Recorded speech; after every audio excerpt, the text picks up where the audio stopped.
Good afternoon. I want to thank everybody coming out today. On behalf of Joseph Bose, we want to extend our condolences and prayers and thoughts to the family for this tragic event. And today we have an opportunity for the family to talk about his life, who he was, and who he meant to them and to the rest of the community.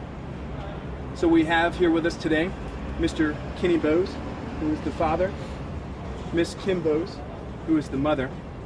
You have Alex Bose, who was the older son, or the older brother, and Sharia Brooks, who is the older sister. We also have with us extended friends and family are here to support the Bose family. We will have 3 speakers today. We will have Brett Pooley, who is the dean at Hampton University. He will offer a statement on behalf of the family. After that, we have Reverend Lloyd McGriff. He is from Galilee Baptist Church in Maryland. He will offer words of support for the family. Following Reverend McGriff, we will have Sergeant Daryl Jarvis of the Homicide Squad to give us an update of where we are in the investigation. Thank you. Thank you. On behalf of the family of Joseph K. Bose, I'd like to thank you all for being here this afternoon.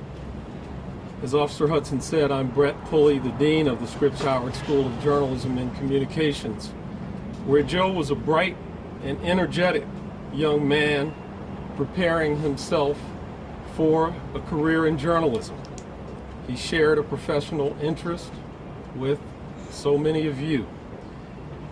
I'm here today, however, as a longtime friend of Joe's family, as they have asked me to speak on their behalf, to tell you about their son, their brother, their nephew, their cousin, their friend. And also to let you know that the family is humbly seeking your assistance in finding the person who committed this crime and in helping them to appeal to our community and to our nation to care enough to seek a solution to the incessant drumbeat of gun violence. As just as so many Americans do each August, the Bose family, just a little over 2 years ago, sent Joe off to college. His mother, Kim, a lawyer in the federal government, was so thrilled that her youngest son would be attending her own alma mater, Hampton University. And his father, Kenny, an architect and a Howard University graduate, was teeming with pride. His boy was taking a major step towards manhood. The Bose family circle of family and friends, which is comprised of hard-working and accomplished professionals, doctors, lawyers, judges, executives, educators, business owners, had spent the prior years watching joyfully as young Joe grew up.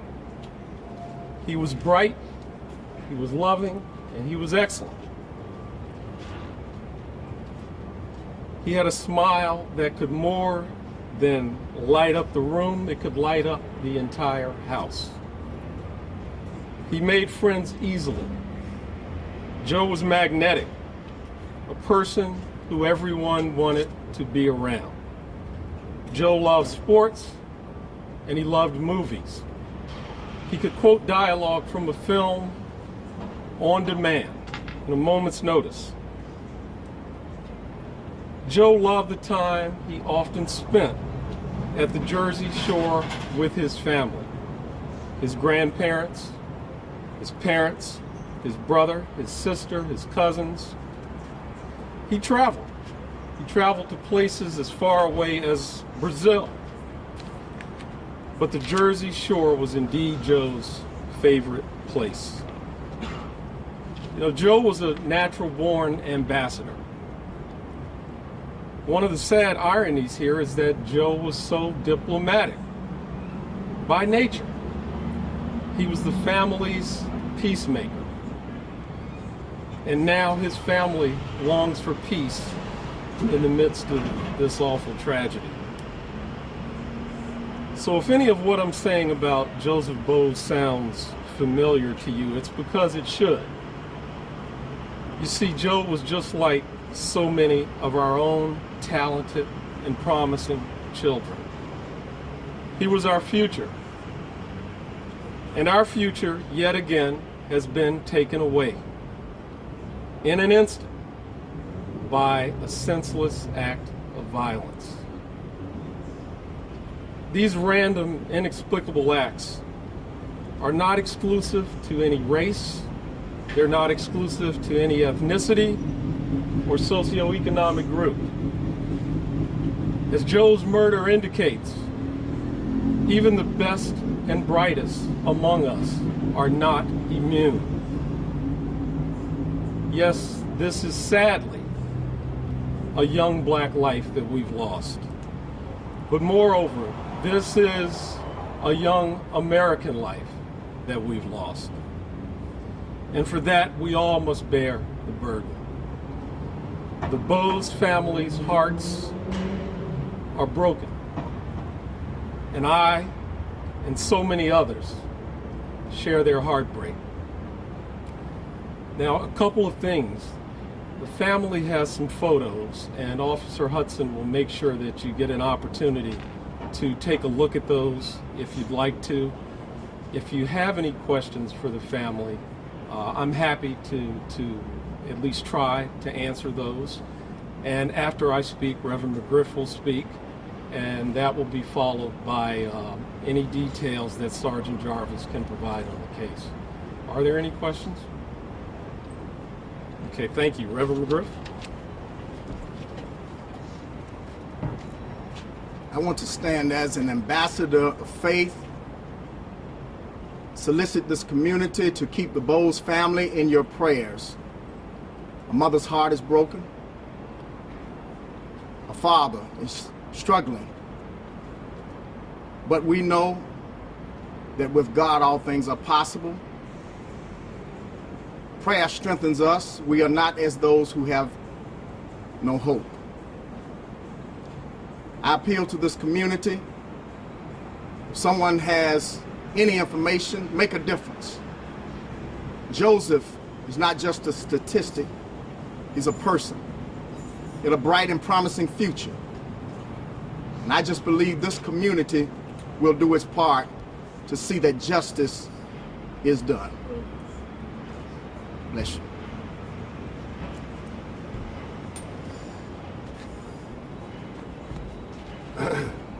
The investigation right now, we don't have many witnesses in reference to the incident that happened with Joseph. We are asking, along with the family, that anyone who has information, please come forward. We know that there were people there, standing there, who witnessed this incident directly. Those are the people that we want to come forward and bring some justice to the family, the Bose family, on behalf of their son. No mother should have to send their child away to college and get a phone call from the Norfolk Police Department that their child is dead. It's absolutely unexcusable. It's time to stop these incidents from occurring, and we need people to stand up and come forward. We're going to do everything we can do at the Norfolk Police Department to solve this crime for this family. But we need the public to come forward. We need those people that were there at that party, which we know were standing there, to come forward, to give us the information that we need to arrest these people that were responsible for this incident. What's your message to someone who does know something and has not yet come forward? Give us a call. If you want to remain anonymous, but give us that information. We will do what we have to do to try and put these pieces of the puzzle together, but we cannot do it without the public. So call the crime line, text a tip, call the homicide office. You don't have to give us your name, just give us that information that we need to locate these people that were responsible for this crime. Has anyone come forward at all yet? No. Not one single person has We come have forward. witnesses, but none right now that we can move forward with. And that information that we need to move forward with, we know that there are people there that were standing there that witnessed that can give us that information to move forward. Do you know, do you have any people of interest, suspects at all? Not at this time. Do you believe that whoever did this was known to Joe? It's too early in the investigation right now to make that statement in reference to that. Right now, our investigation doesn't give us any information, but again, it is too early to say. Thank you, sir.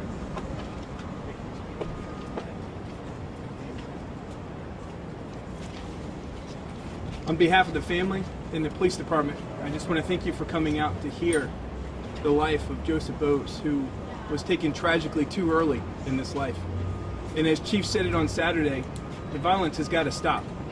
We need the community to step up and to speak up to help solve this senseless crime.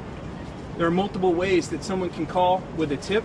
They can either call the 188 Lock You Up, they can text a tip, or even email a tip. And their tip could receive up to a $1,000 cash reward. Also, in addition to the crime line tip, the family has also decided to have their own reward to find their son's killer. And hopefully, having that will bring somebody forward to help put together the puzzle in solving this crime. What is the reward? Not yet. They just put it together. So as soon as we get how much, it could grow every day. But right now we do know that they have started a fund for a reward that's in addition to the crime line. So no one is cooperating in this investigation? No, we haven't said that. We have people that come forward and talk to us about it, but we don't have enough information to unequivocally charge somebody with this crime. So when we have small pieces of the puzzle, we need more pieces to put together so we can go ahead and have a solid case and say, yes, we know for a fact this person killed Joseph. And that's what we want. We don't want to go in there with just bits and pieces to present to the Commonwealth. We want to go in there with solid evidence to say, yes, this is who did it. Is there a rough indication as to how many people might have seen? There was a party. So an estimate, there were a lot of people there.